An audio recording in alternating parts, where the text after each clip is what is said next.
হ্যাঁ বোন বোন আগে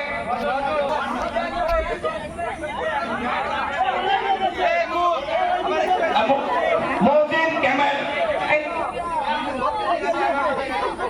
এই তোরা বলছিস না ভয় করে খেলছি তো আমার বড় বড় কথা বলছি এই দাঁড়া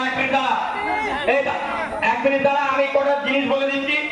যদি ওরা ওদের ঘরে তোরা টেনে দিস বয়স্কদের আমি ছাড়তে বলে ছেড়ে দিবি কিন্তু যারা কারো কোনো রকম চোট না লাগে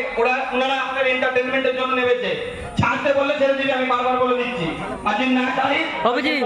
আবিজি এখানে কিছু হারা যায় না দূরে আসুন আচ্ছা রেডি প্রতিমরা কবিতা এখানে থাক একটু হাত তালি যায় জোর করে রেডি গো চলো স্টার্ট